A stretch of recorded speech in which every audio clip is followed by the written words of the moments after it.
Hey everybody, warmer days are upon us. That means a few things. Evals may be here. You might be looking at spring hockey, might be even looking forward to summer hockey. When it gets to the off season, I always like to present you with alternative options to just being on the ice all the time because you deserve a break too. And what we do in my house for my son, who's a goalie, and my daughter, who's a skater, is use NHL Sense Arena, our title sponsor, as many of you know. And they just launched a new goalie mindset training with Pete Fry, which is all about building composure, focus, and emotional control that goalies need in big moments. And then for the skaters, they've really updated Dangle Pro with full ice scanning. So now you're not just standing still stick handling in isolation. You're handling the puck while scanning, making reads, and training your awareness like you would in a real game. And again, this uses mixed reality. So you're actually stick handling with your real stick and a puck. You can see it around virtual objects. It's super fun and it's super nuts. We shared some videos with that. I wish I had that as a kid. Check these deals out. They're offering 50% off an annual plan compared to paying monthly. Plus, you get a free hockey training ball, a free green biscuit, and free shipping on that. Or if you go all in with a 2-year subscription, you can get a new MetaQuest 3S headset for $100. That's $900 in savings. I have never seen them offer the headset for that price. So if that's what's been holding you up, this is the time to get it because it all is going to add up. All right. Head to nhl.sensearena.com/OKPH and use the promo code OKPH to save an additional $25 on top of the offers I've already mentioned. We have always loved NHL Sense Arena's belief in us and what we do as a show, and we always appreciate your belief in us as well. This is a great deal. Go check it out. And as always, enjoy this episode of Our Kids Play Hockey.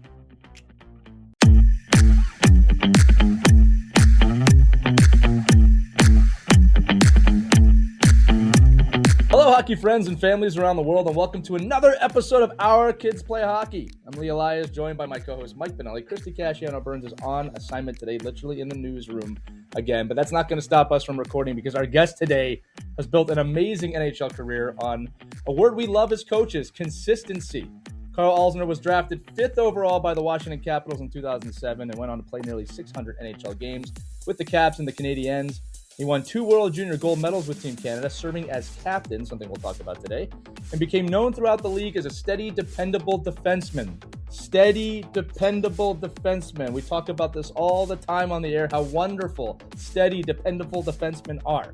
At one point, Karl played 428 consecutive NHL games. It's one of the longest Ironman streaks in the league, a reflection of preparation, discipline, and reliability. And today, we're going to talk about what it really means to be dependable and how young players can earn trust and what players and coaches sometimes misunderstand about development.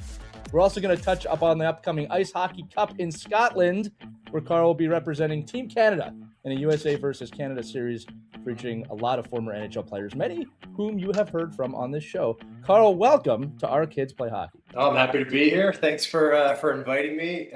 This is a world that I'm knee deep in right now, so fun to talk about some hockey and kids sports in general.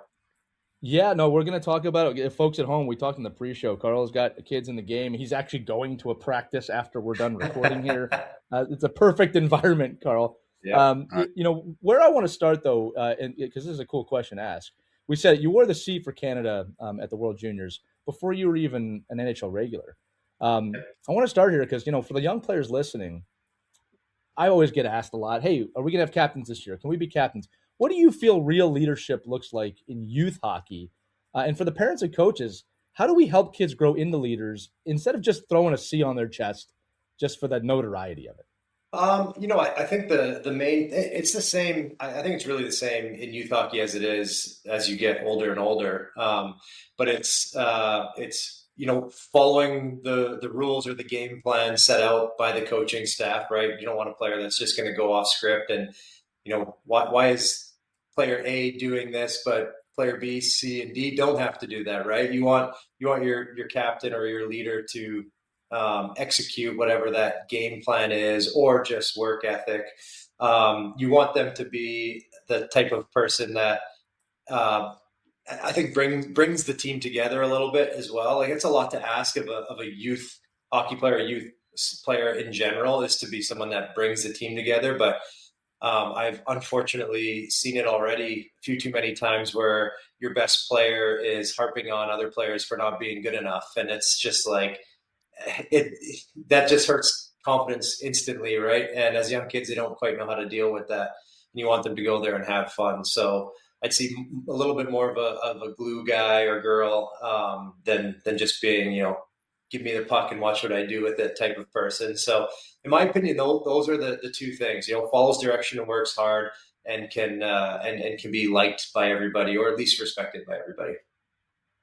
It's amazing, right? That when you get to the World Juniors, you're a captain, but in a room full of probably captains, right? I mean, all those guys go in that room, they're all probably captains of their teams that they're coming from Yeah.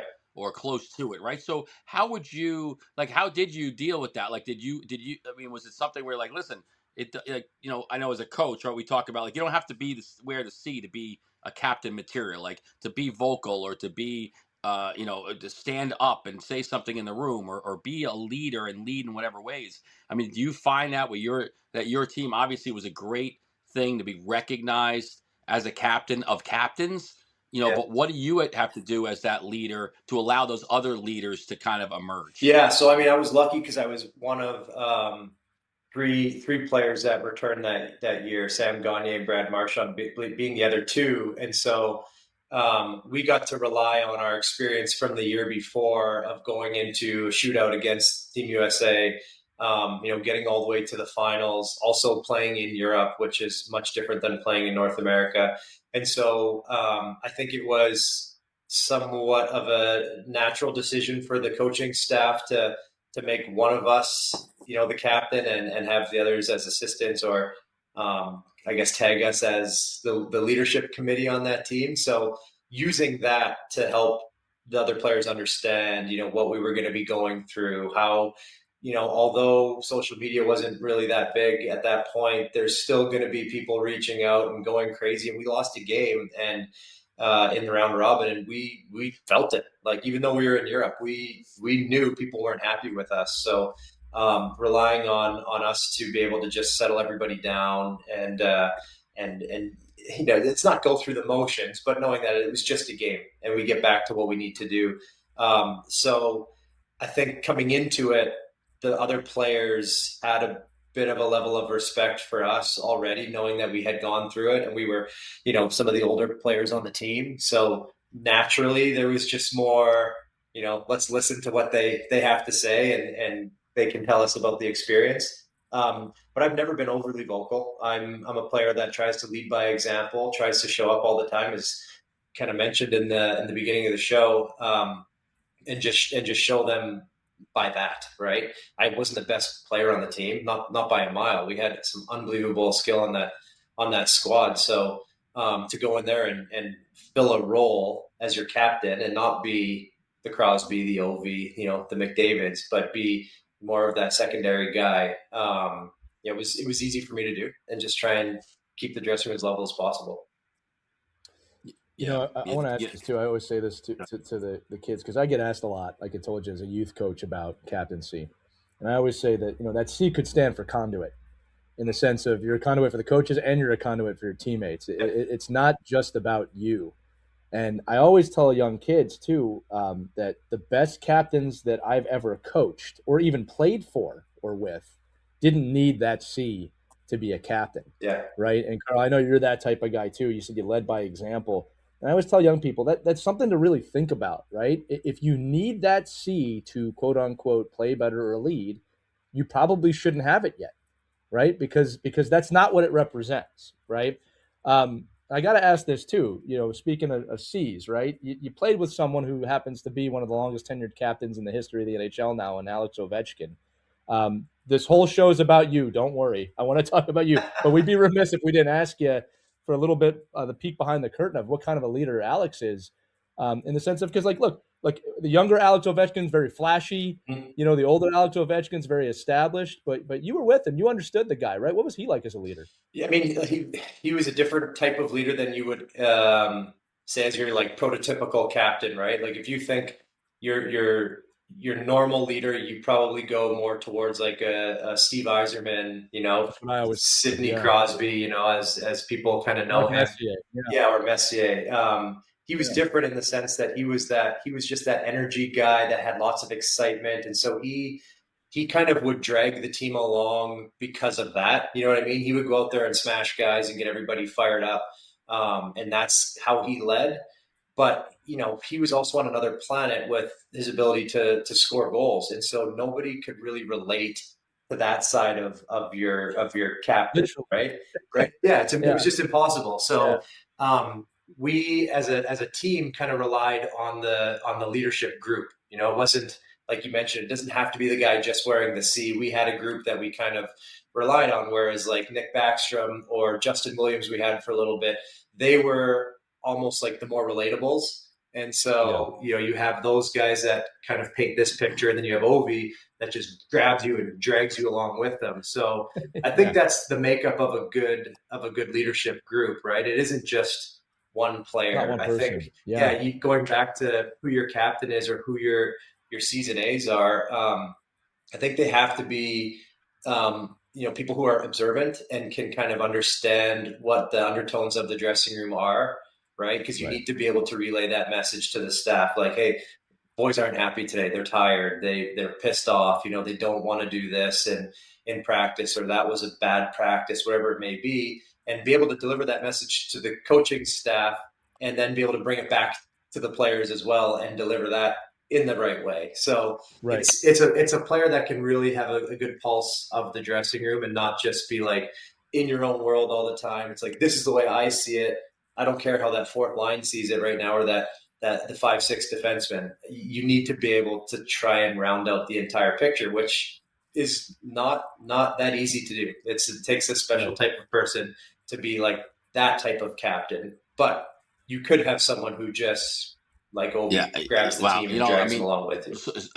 This kind of goes into another question, right? But that like thinking about the captaincy and thinking about you talked a little bit about being on in the World Juniors, and the team across the world basically loses a game and you feel it, right? And I think at a young age, and I think you probably obviously at 18 years old, there's a lot of expectations for your 5th round draft choice, and you're playing for your country, and all the guys in the room have that same feeling. But now that you're a youth hockey parent and you're in the world of youth hockey, we're seeing those levels of expectations for kids start happening at like 7 years old.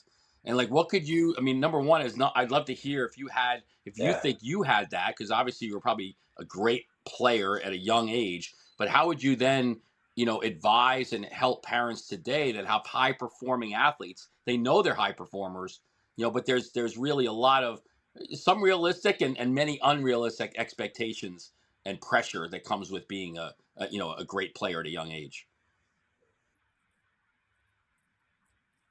Yeah, this is the discussion we have amongst parents right now all the time, and I always asking other, former teammates and stuff that have kids that are going through it, because our area is, hockey is buzzing in Northern Virginia, but the level of hockey isn't quite as high as it is back home where I'm from in Vancouver, or in say Toronto or Minnesota, right? It's just a different level, and so I'm asking them, picking their brains all the time, and the one thing that I keep hearing and keep coming back to is just to try and enjoy the ride. Like don't put so much pressure on them, which you guys I know that. If you have a kid that is just asking for more, sure, give them some more, but also there needs to be some separation, right? Like I'm going through it right now where we have evaluations this next few weeks, and their parents are already asking, are they what spring hockey are they going to do? What camps are they going to do? And I'm like, oh yeah, they're doing the baseball camp this summer, and the baseball spring hockey, and they're going to do something different because I want them to refresh. I want them to reset. And I know people have heard Wayne Gretzky say this too. At the end of the season, throw the bag down into the basement, grab something else, and work on different skills, because they may not be directly hockey skills, but they're applicable in certain instances, right? And so that's kind of what we keep coming back to, is if your kid shows insane amount of interest and that's all they want to do, you'll let them pursue it. But enjoy this ride while they're doing it, and let it kind of unfold. I'll give you a funny line that Shea Weber actually told me when I asked him this question. I said, what's it like coaching the kids? And this is when his team was they were 8 and 9 years old. And he said he had to sit down all the parents, he took all the dads, put them in a room, And he just said, let them all know. He said, just so we all know here, not a single one of our kids is going to make the NHL. And he said he watched all their faces just drop. And they were like, huh. And he's like, so let's have fun. Let's enjoy our time at the rink. Let's enjoy, the bonding that we get to have and watching our kids play. And things will be more fun. And he said it completely shifted. So adjusting the expectations. Of course, we want our kids to play major, junior, college, NHL, whatever it is. But, these are fun memories. So let's enjoy the memories instead of being pissed off all the time. I wonder how many people left that team at the end of the year. But I'm just wondering, because like, what the hell does he know? But I think that's like what I'm getting at, right? Is that I think what happens, right? And you're seeing it now, is that the parents that don't take off, like they think they have the edge. They're like, oh well, I'm going to catch my kid up because I'm going to put him in hockey, and by the time September rolls around, I'm going to have surpassed. But the fact is, right, and you've seen this probably, I mean, I'd love to hear your opinion on this, that a kid that's going to be a hockey player, that's going to be an NHL player, can probably put their skates away and come back in September and in 4 days be better than the kid that's just worked out for 6 other months in hockey. Because they're just better. They're better athletes. They're probably more refreshed. They probably have a different mindset. They're hungrier. They're like, and again, they're probably not in a position like we all. It's ironic that the people that are mentioning the right thing to do are all the people that actually did it, and the people that are joining all the other things are the people that have never experienced it. And you're like, well, why don't we listen? Like if you have somebody that is a world-class tax person, maybe have them do your taxes, not like, some guy who can't add. Well, like, so just like, and I think that's like to your point with the pros, like pro guys, we've had, I don't know, Lee could say how many pro guys we've had on the show that are coaching their kids. And that message, it could be on just a roll. Make a highlight reel of it. Well, I think and it's just funny how like you could hear it, but then they say, yeah. But that's not my point. Well, I think we need to remember, because we hear all of the outlier stories, right? We hear about the Williams sisters in tennis. We hear about Tiger in golf and Andre Agassi, where they grind, and they become world class. Where that's one of the other 50 that made it, right? Who didn't get ground into the ground and also made it, right? And so we don't always get to hear the other stories because they're less interesting. They're less glamorous. Oh, this kid played hockey as well as baseball, as well as lacrosse, but they just so happened to make it in hockey. You know what I mean? Like, we just don't hear those stories. Yeah, and not to bring up a sore subject, but like that was like Connor Hellebuck's story, right? Like all of a sudden when US wins gold medal and you got Connor Hellebuck, and everybody wants to repeat the story that he wasn't a AAA goalie growing up, that he went a different path, and you would hope that would swing the pendulum a little bit. Like people like, oh wow, there is other paths. Like, yes, and that's more the norm. Yeah. But we don't celebrate that. Yeah, I agree. I mean, Mike Green's a good example too. He didn't really get too heavy into hockey until, you'd have to fact check me on this, but I don't even think he started really playing hockey until 10 years old, which parents who listen to this are probably like, 10 years old? My kid's been playing travel already for 5 years. Like, it's hard to believe. And he was able to, by 16, 17, 18, become one of the best junior hockey players in all of Canada, right? So it can happen fast. It doesn't, you do other things, and the kids are resilient. They figure it out. Yeah, Carl, you reminded me, we had an episode with Chris Terrian, and he shocked the audience by telling everybody he didn't even play when he was 15. He quit hockey for a year when he was 15. It just goes to show you that there's no one path. One thing you brought up that I really do love is about the spring.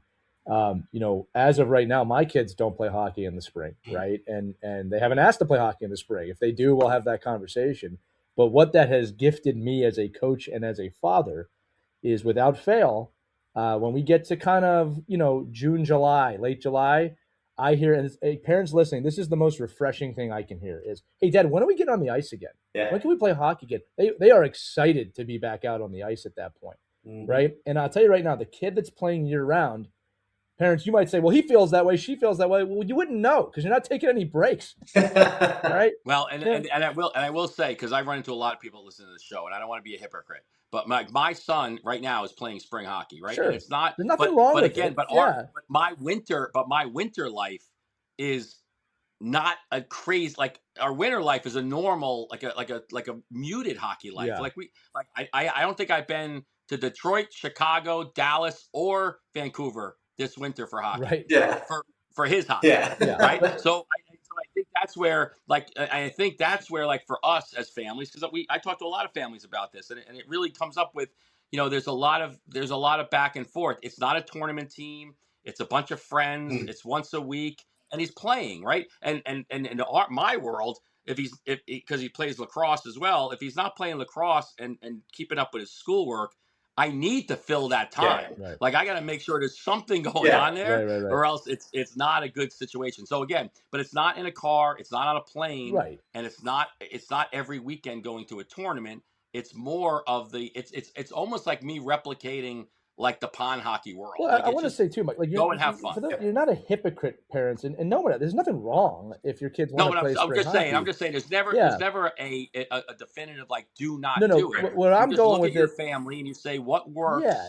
And then you have to see, does your kid need a break? Like, yeah, you just need to see if they need a little bit of an off ramp. But that's the key, Mike. And for Carl's point too, like again, that's why I said if my kids ask me to play, which they have not done, that's a conversation. I think there's a lot of pressure on parents of you got to do spring hockey, and it's like no, you don't. Play a different sport, play an instrument. Right.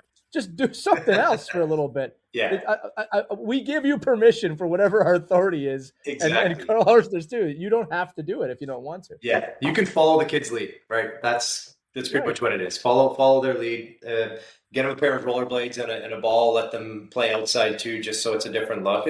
There is no one right way to do it. You got to listen to the kid and see what they want to do. Meet them where they're at. I love that you summed that 10-minute segment up so beautifully there. Okay, Karl, another thing I want to talk to you about. So we did an episode a year ago. It became one of our most popular episodes almost immediately. The title of that episode was The Underappreciated Defenseman. Okay, Mike actually came up with this episode because we had kind of had enough of there's just no love for defense in youth hockey, right? Now you had one of the most reliable NHL careers ever.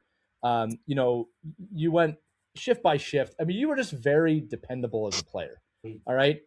I think people sometimes hear that. We talked about, like you said, it's not as loud and flashy, but man, there's a lot of value in that, right? Can you talk about maybe what are some of the small habits that made you dependable, made coaches trust you, even when you're not Alex Ovechkin, right? Like you're not the flashy player in that regard. And let's really talk to the parents and the youth athletes because there are a lot of underappreciated defensemen out there. Yeah, there really are, and it's a hard position to get players to want to play because we all love scoring goals. We all love getting assists. You love playing in the offensive zone, and to sit back at times and just watch that happen, or hopefully start the play so that someone else can finish it. It's just not that fun. But like you said, it is incredibly valuable. Coaches love it.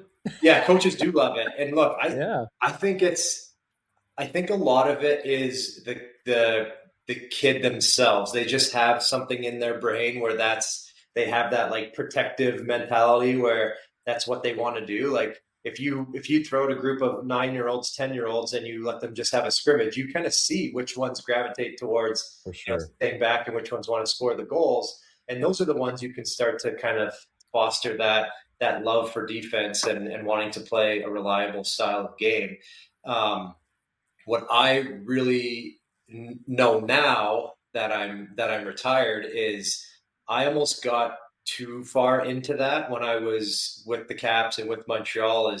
I almost started turning into one-dimensional, right? And I worked, if I could go back, maybe after the first few years with Washington, to continue working on my offensive side of the game, because for people listening, the way it went for me is I was the power play guy in junior. I was the guy at the point. I was sometimes the bumper guy in the middle. I was the bumper guy in the American League. Like I was a power play guy. And then I get to the Caps and all of a sudden I have Mike Green and John Carlson that are there on the power play, and Ovi plays D on the power play. I'm like, okay, there's no path forward on the power play for me. I need to really make sure that my defensive game is as solid as can be. And so I started to kind of get away from working on some of those offensive habits, right? And so I think that is tough with the youth player, is you don't want to all of a sudden be labeled a defenseman or whatever it is early on, and then you stop doing all that, the stick handling, the shooting, all those things that come along with it. But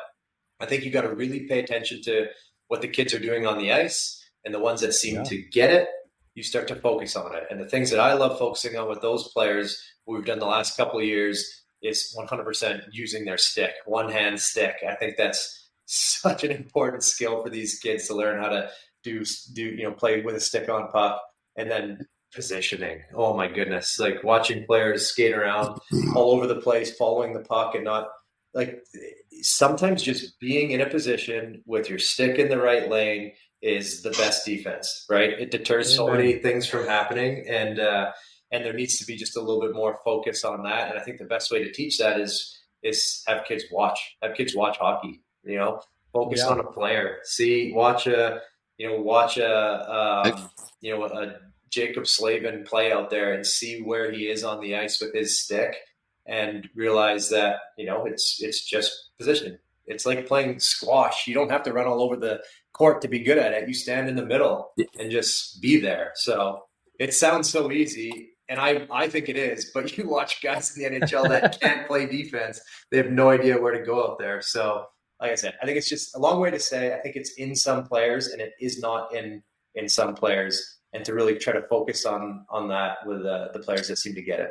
And that's a little result too, right, of us as coaches and evaluators. Like, it's very hard to see the kid that just waits out the play and takes ice. Like our good friend Mike Weaver is the same type of, like, we've had these conversations with him a million times. Like, well, you don't look like you're doing anything out there. He goes, yeah, because I just take the ice, I give you the ice I want you to take, and I make it boring. Like, if you're a defenseman and make it look boring out there, that's what your job is, right? I mean, if you're not going to be the guy who's going to rush the puck with a minute left in the game and try to win the game, like, everybody can't be Cale Makar.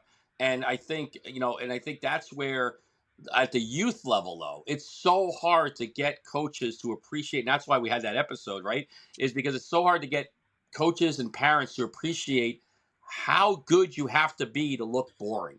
Like, it's just like a good goalie, right? A goalie that's Dominic Hasek, and he was great too, bad example. But a goalie has to dive around and jump around and make these great saves.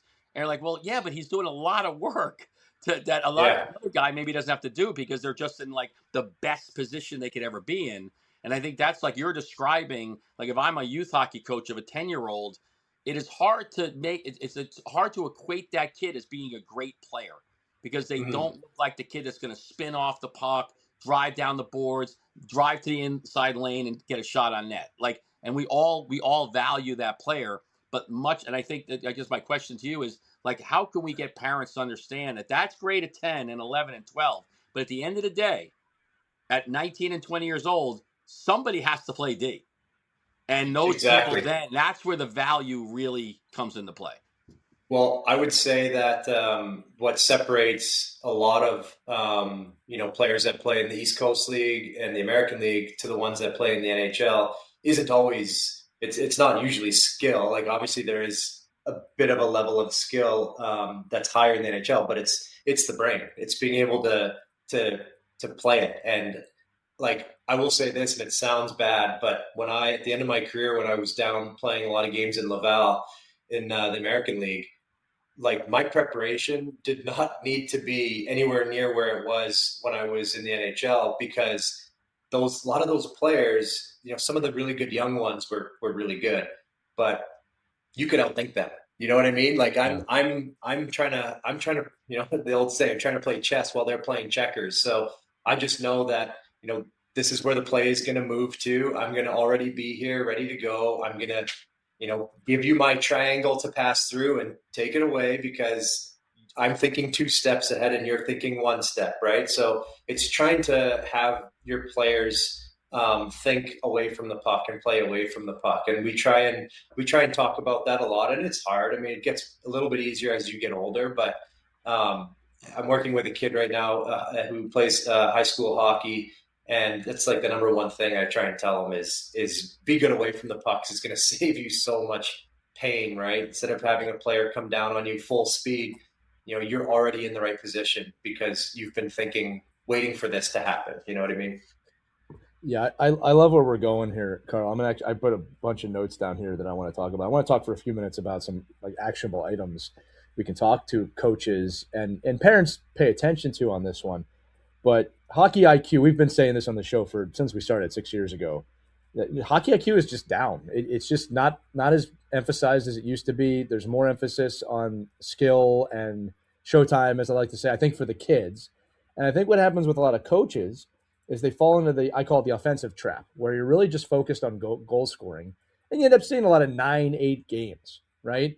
So this is what I want to discuss for a few minutes is some methodologies for coaches to adopt to kind of curtail that. And I'm going to start with a good one, right? Is rewarding good defense and helping your kids understand. Like I just had a game recently where, we won the game, but the defense was really exceptional from this elementary age team. And I really went into that in the locker room. It wasn't just that we won. It was, wow, our defense was stellar tonight. Mm-hmm. And we were taking away space. We were taking away passing lines. And also explaining to kids and coaches, don't underestimate this in a young D. If a D is back and playing an angle or a gap really well, even if the player gets the shot off, that small little play is enough sometimes for the puck to miss the net, or it's just they're not going to make a good play. That needs to be recognized. And you need to talk about what you just said, Carl, like triangles and space and gap. And kids that are young can actually understand this more than you think they can. All right. You can teach an 8-year-old what gap control is. You got to do it in an 8-year-old way. Yeah. Don't get me wrong. All right. But like we should be teaching that. Another thing I wrote down here is we do a thing. I'm going to do this a lot more next season called grit points. All right. Because the only points that show up on the score sheet are goals and assists and maybe shots against and saves if you're a goalie, if that's even accurate. There's not much for defensive play. So we created our own stats for great defensive plays. And the kids love it. Yeah. They love it. When you angle someone off, you get a point for that, like those little things. So, Carl, I'm interested in your thoughts on things we can do, especially in the youth game. I agree with you. It does get easier as you get older and kids have a little bit more acumen for tactical stuff. Yeah. But what can we do with those younger ages? Yeah, well, I think I love the point system. We, believe it or not, even use that in the American League. We use it occasionally in the NHL as well. That was a way to measure, if we were maybe struggling. You're making me feel smart now. Yeah. If we were maybe struggling a little bit defensively and allowing too many chances, we'd bring that in for a few games where, they kept those stats and made sure everybody saw them after games. So I think that is definitely a great thing. I think, like you said, you need to praise those little things. That's probably the number one thing that I talk to the kids about on the bench. A kid has a great stick. They close somebody off. I'm all over that right away. I want to see that. I love when a player can recognize danger and then start coming back early. Right? Don't wait for the puck to turn over. Make sure you try and read that ahead of time, and then make sure you give them some praise for that too. Right? Because it's I would love for this puck to turn over and go offense here and have an opportunity to score, but sometimes we need to live to fight another day. That's like, we say that so much in hockey. It's like, just, live to fight another day. Our chances will come. So praising those little victories right there, I think is great. Challenge your team, before a game. Say, we do this on ours. It's like, we're going to have no odd man rushes today. So that way the kids are ready for that. No, at 10U, it's sometimes no breakaways, right? Like we want to make sure there's no breakaways today instead of 5. So that's, those little challenges like that.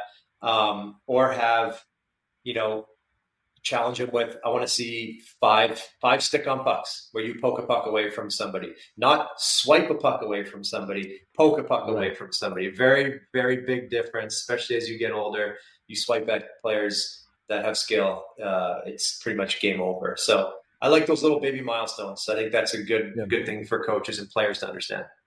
I always say too, Mike, before you jump in, I always say blue line turnovers is one of mine too. Like I tell young coaches, if you can limit the blue line turnovers, you're going to change your whole team's game. Yeah, we call that the rocket zone. That's the 5 feet before the offensive zone, and then the 5 feet to get out of the D Write zone. that down.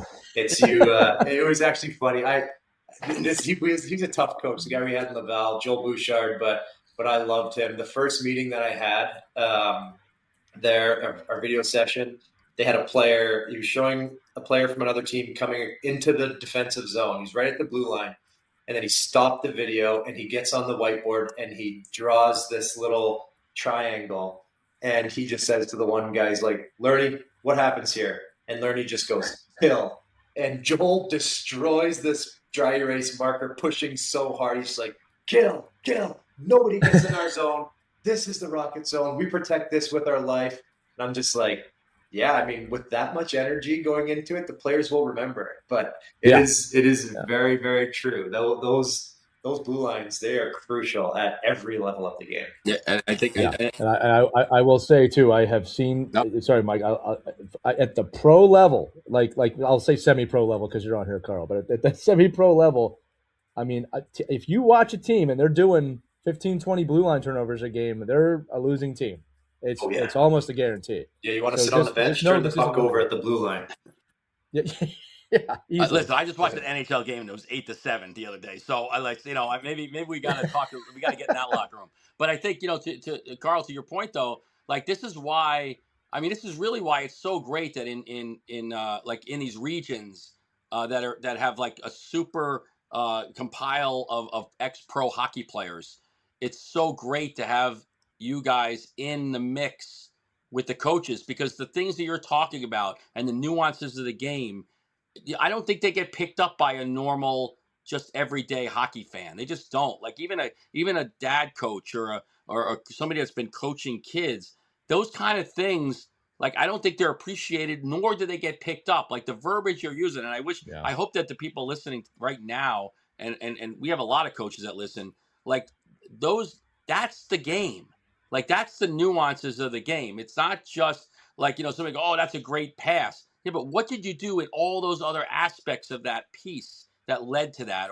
Or there's a great defensive play, but just like to your point, like knowing to put your stick in an area on the puck and not reach and swipe, that is the difference between a real defenseman and not a defenseman. Like that's the difference. And it's that little nuance. Yeah. And I think what happens at the youth hockey level is the kid that swipes, because the level maybe not be that high, he might be successful there. And it might result in something positive, but it's a negative. It's a negative thing that happened. Like I get that all the time when we see goals get scored. You're like, it's great that the goal was scored, but the 17 things that happen really aren't hockey plays. Like, don't even look. They were so horrible. Like the fact that we scored, and all the kids are like, oh, I'm getting rewarded for this goal. But you could, like, I think you as an ex-player and now as a coach, those little nuances I think could really go underappreciated about how important they are to hear in a player's ear in real time, because that is the game of hockey. Like ultimately, those are the things that's going to separate the mediocre player from the great player. Yeah, and I want to. I think going back to what we said about the IQ is maybe leaving the game, and there's definitely tons of coaches out there who did not play at a high level but are just very smart hockey people. They get the game. They know what they're talking about. And I don't know if it's a USA Hockey and a Hockey Canada thing now where there's so much emphasis on skill development and you want the kids to have fun and you don't want to bore them and this and that. But I think we're starting to shy away from teaching a little bit of the X's and O's is because of that. It's like, I agree. Let's find a way just to stick handle through everybody, skate through everybody. The fact that you can't clear the puck down the ice on a penalty kill anymore, and you have to try and stick handle out of the zone. Like, I think that ends up creating some bad habits. You know what I mean? Yeah, I would agree with you, Karl. Like time of game, time and place. Like when can you be high risk versus when do you just have to get the puck out of the zone, right? Luke Shen said it best to me about going glass and out. It's not always the right play, but it's never the wrong play, right? It's sometimes you just have to be a little bit safer. And so I think don't be afraid to teach some of the X's and O's of the game because it goes against what you're being told to teach, right? Like let's Yeah. start learning how do we think the game at this young age? How are we going to beat a team that has a stud on it that you need to find a way to shut down, right? Like let's start having the kids understand those. Yeah, and I think that philosophy of you got to keep moving all the time, move, get go, A lot of state, and again, I'm a big fan of it, obviously. But what we don't emphasize though is how much work has to go off the ice because our kids don't like these kids aren't watching hockey games. Like I watched hockey games. I would sit down and watch even today. I watch a whole hockey game and I'm like, holy crap, look at that! Or look what happened there. I'm trying to but I don't think kids because they're only seeing the 8-second snippet of somebody going between somebody's legs and roofing the puck. Yeah. They're not watching the game. And I think, so those programs that are doing those things, even at young ages, grabbing the kids and doing 20 minutes of video or sharing clips that aren't just highlights, that they're the fundamental clips like you're talking about. Like if you're in the Rocket Zone, I want to see 10 seconds of clips of every time a kid left and came in and left and came in. And that monotony and that boredom of the game really is what ended up being the successful piece. Lee says it all the time about the game, right? And when we talk about kids, the game is based off of you capitalizing somebody else's mistakes. So if we can limit all these mistakes, we will eventually win the game. And I think that's where coaches and I would agree in the education piece, it gets the IQ formula gets lost because it's not emphasized that everything doesn't have to happen on the sheet of ice. And we have to do a better job of teaching off the sheet to get these other things taught. And again, and you in our area where you are, right, where you are too, it's a hard thing to do because it's just people, it's just time. It's the ability to get people to come to your practices and your rink and your training more and for longer times during that night practice time. Yeah, it's tough. You hear the line all the time after games in interviews from players and coaches that tonight we beat ourselves, right? It's because it's all those little mistakes that we made tonight instead of just keeping it simple. So yeah, I mean it's hard to find the exact perfect answer, but these are definitely some things that we can I think we can all work on. Well, I'll tell you one thing we do with the kids is, I say this, teach choice. I tell that to the coaches, teach choices. You made that great reference to Luke Shen at off the glass and out. It's never a bad decision. I tell my kids all the time, look, there's typically 3 good plays and 3 bad plays for every single situation. And I joke, pick one of the good ones. Yeah. Right. You can pick the least good play. It's still a good play. And when we talk to the kids, especially at practice in the locker room, we were talking about blue line turnovers, right? We'll talk about it. I say, what are your options here? I don't tell them what to do. Tell me some options that you have here. And they'll tell you. Yeah. Right. And here's the thing. When they tell you that, they'll commit it to their memory at that point. If you just tell them, you're going to get a lot of nods and that blank stare. But like every situation in the game is there's choices. Again, we don't have, I joke about this all the time. We don't have a stat like baseball for an error. Right. If we kept that, everybody would have about 20 a game. Yeah. Right. So teach choice, right? Like you gotta, that's where the creativity and the hockey IQ comes in. Yeah. Agreed. I think, I'm thinking back to some plays right now from people I've played with. And I guess everyone needs to remember the things I'm saying are coming from a very defensive mindset versus someone who was willing to take a risk. But I like what you said, Lee, right? Like, know what your choices are. If you're a defenseman and you want to try and, I hate saying it even, toe drag a player at the blue line so that you can find the lane or get some more space, you need to understand that, the risk here is breakaway or partial breakaway, right? Yeah. So knowing that if this turns over, my reaction needs to be, 3 hard strides straight back to the net, try and figure it out from there.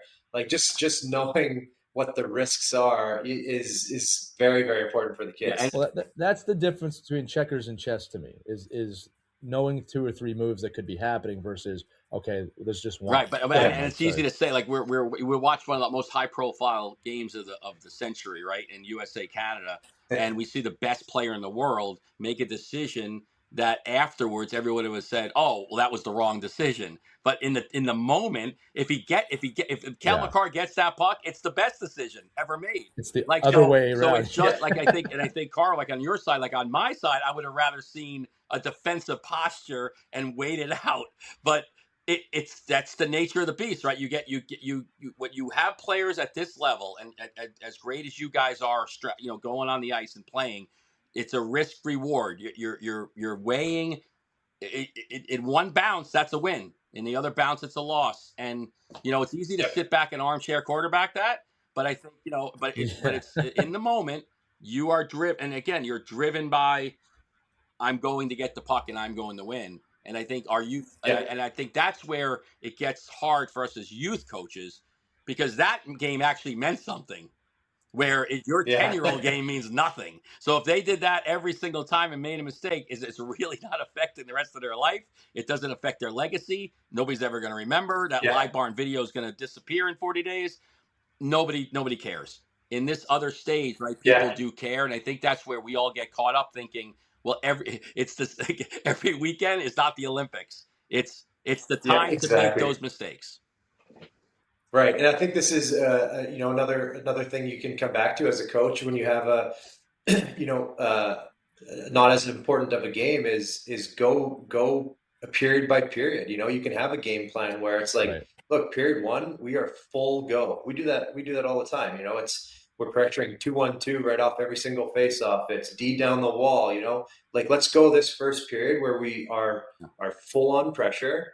And just storm them as much as we can, and then let's try a period where we are almost like a trap, where we just try and play as stout defensively as we possibly can, and then you can mix and match, and then not only are the kids understanding the two different styles of play, but you're throwing completely different looks at a team as well, where they're like, these D are thinking, holy smokes, I'm going to have hard forecheck, and then maybe they throw a few pucks away. I mean, this is more game planning as you get older, but I think it's good for the players to be able to kind of turn, switch on the fly to, all right, I had this mentality of full on pressure. Now I'm gonna play full on D. So just things to play with. And the reason I love that too, I mean, I love that philosophy and that methodology is because, when that player goes to their next team, they're going to have all those tools in the toolbox of knowing all those different ways.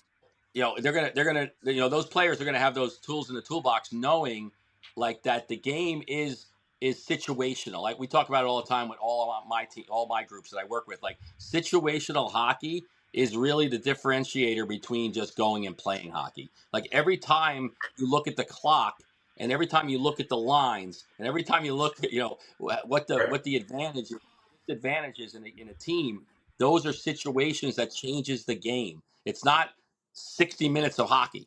It's a situational game. I think what you're saying is like, oh wow, we're recognizing that they have jittery defensemen and guys that want to cough the puck up. Let's go. Just go at them. Don't worry about it. They're not going to make a good pass anyway. We're going to force them to make like the mistakes that we know they're going to make. And I think that's really where that's where real coaching comes in, because now you get to coach. Like you're actually like saying, hey guys, like can you comprehend this system and this idea, and then can you implement it? Now you're like, okay, now we're coaching. Now we're playing hockey.